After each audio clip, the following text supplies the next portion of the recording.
But I do believe it is the most applicable way to train for BJJ if you want to be maximally strong for BJJ and also have a degree of fitness.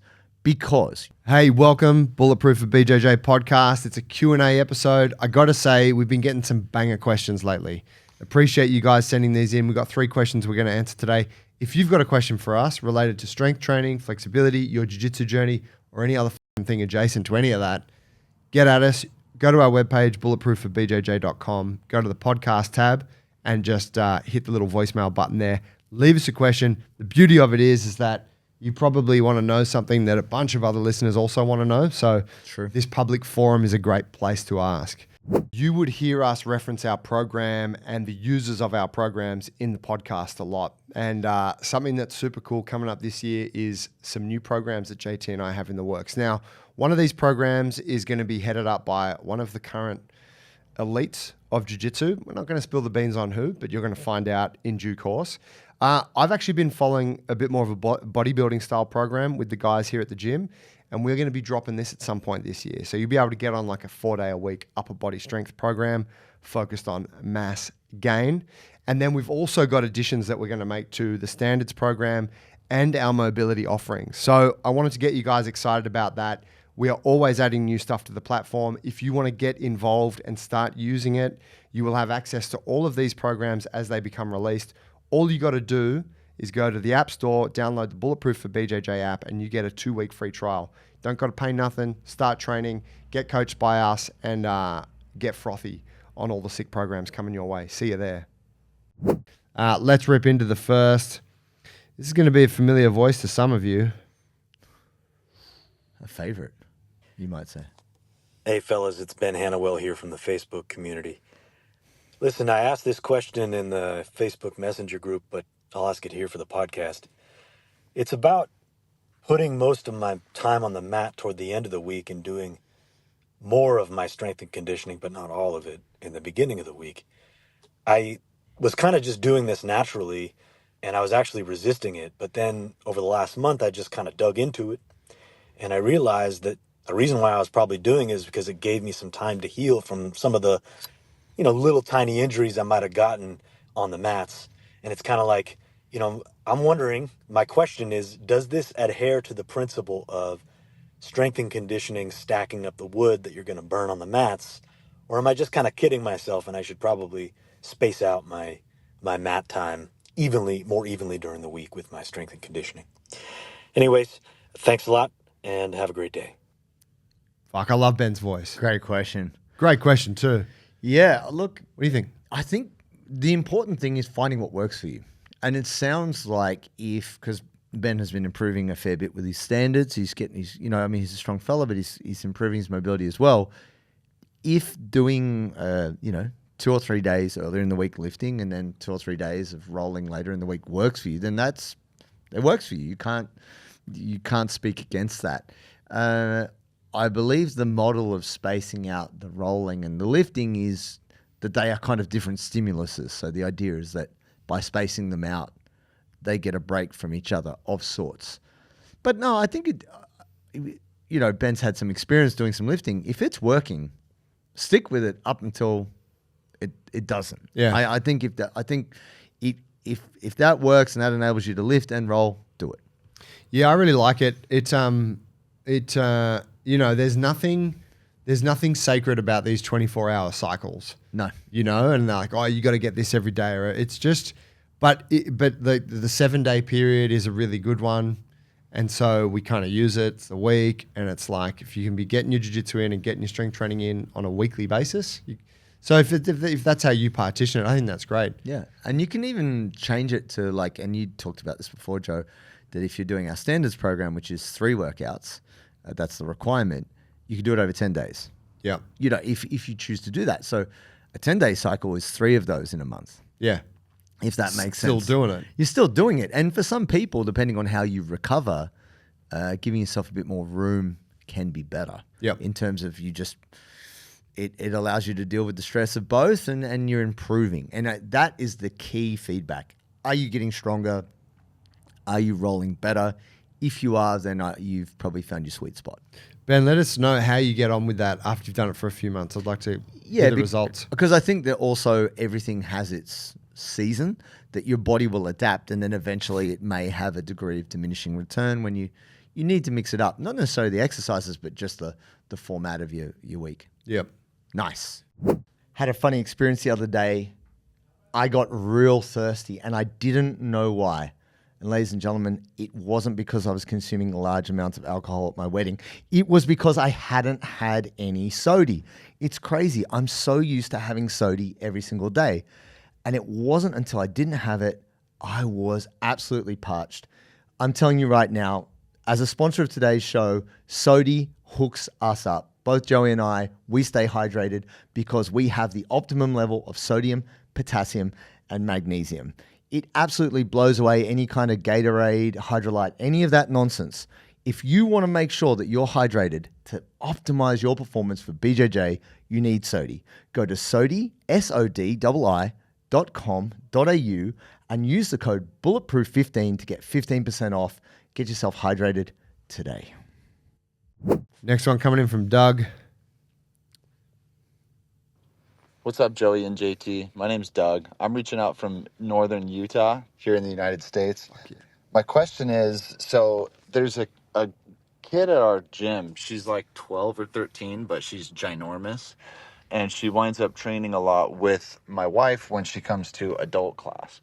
Right. Well, recently this girl just got promoted to gray belt. And now when we line up in class, like at the end of class, she loves to like seemingly intentionally ensure that she's in front of my wife because she feels like she now outranks her because she got promoted to gray.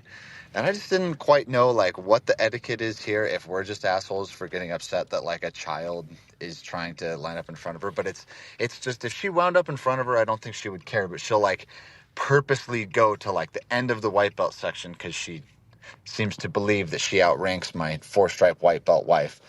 So what is the etiquette when it comes to like lining up if kids are in adult class? And I guess that's pretty much it. Kind of a random one for you. Love the podcast. Thank you guys so much. Oh, man. Doug, you're a legend. Thank you. It's an honest question. And I mean, look, I'm sure there's plenty of people that could throw shade at asking someone like that. But the reality is, in a standard jiu-jitsu academy, we do have this lineup system with rankings, and so it kind of matters. It's like we're all agreeing that this matters enough that we do it. Well, yeah. So wanting to keep a standard there makes sense to me. Yeah, and if that's what you do, then, you know, play it by the house rules. But yeah, a 4-stripe white belt would usually in the line, as long as I'm understanding it clearly, because this is what I've seen, stands ahead of the no-stripe white belt. Right, like you know, in terms of ranking, you know, and it's also time. Like, you know, I actually don't have any stripes on my black belt, even though I should have like 1 or 2. But it's just what it is. I will never you know, if someone has a couple stripes on their belt, mate, you go ahead of me. I think it's quite an immature thing. Obviously, it's clear the girl's like 12, 13.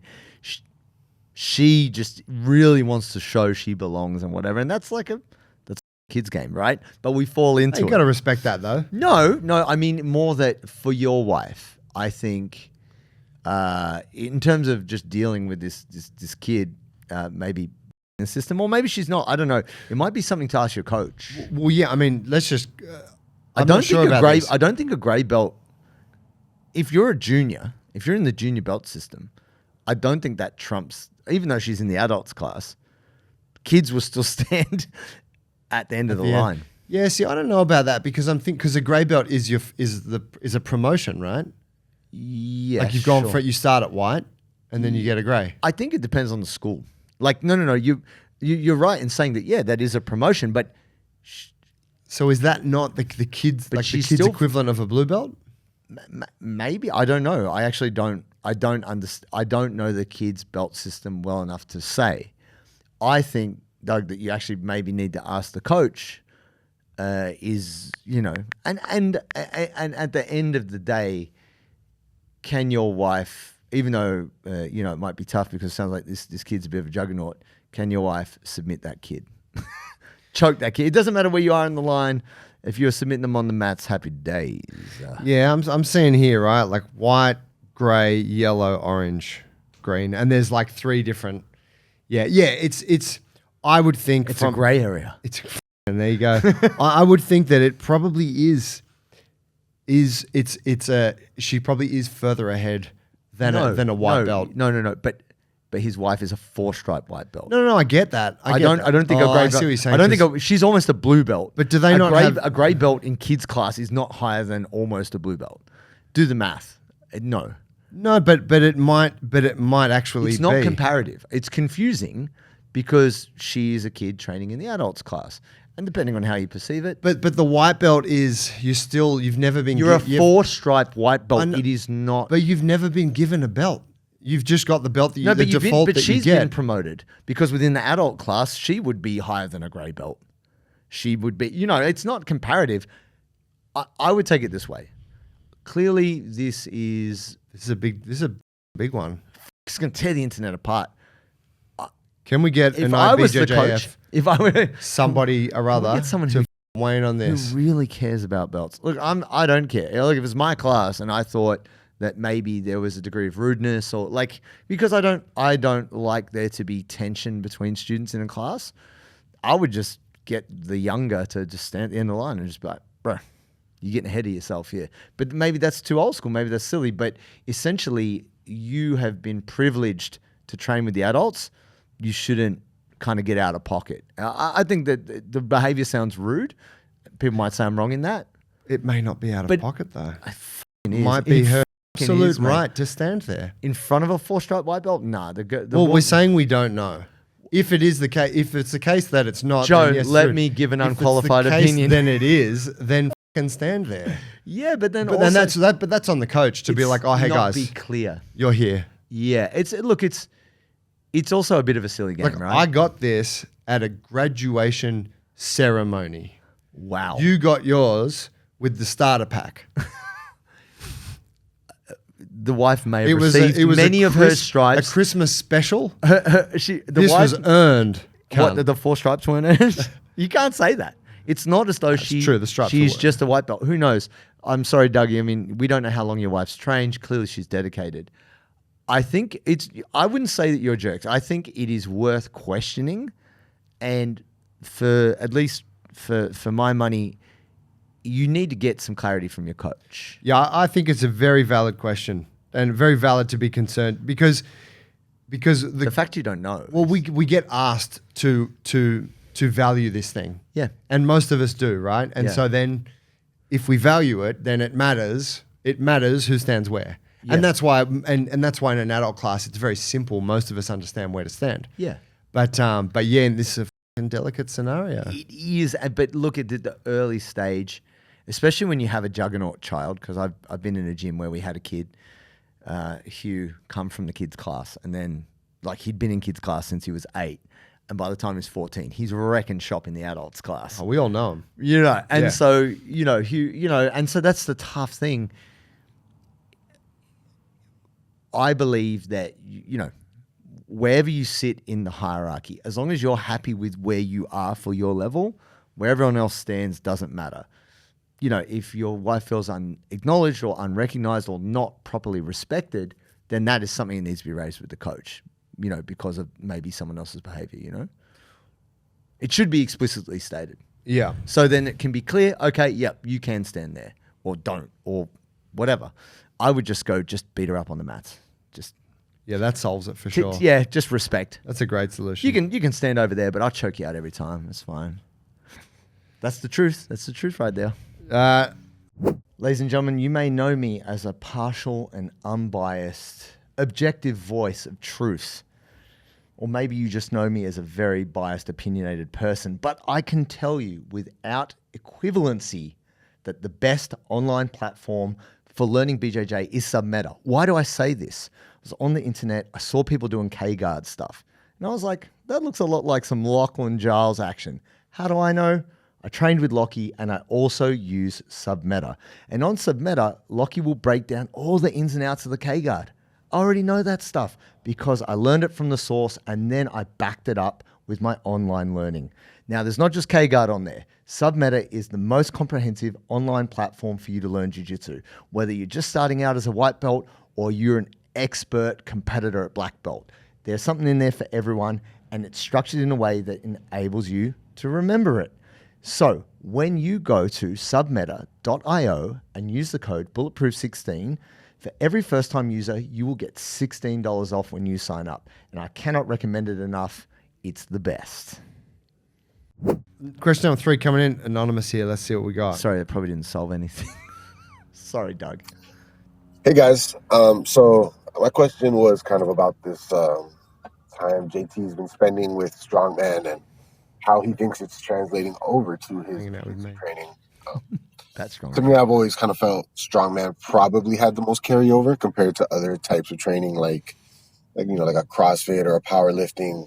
Obviously, all those types of training will translate well because they're all going to make you stronger. But to me, the odd object way of training in Strongman was probably the most carryover to jiu-jitsu. Something like a sandbag seems more like human than a barbell to me. It might not be a direct, correlation, but it seems like it would be much more similar, and like the work capacity that you would get from Strongman would carry over better than some other things. So that's basically my question. And I'm also curious to see how much JT's weighing nowadays. I mean, looking like a hell of a unit out there. So yeah, man, thank you guys. First thing, I'm not JT. I'm Joey. That's JT. Let's get it clear. All right. Guy with a hat and a beard. Tell us, bro.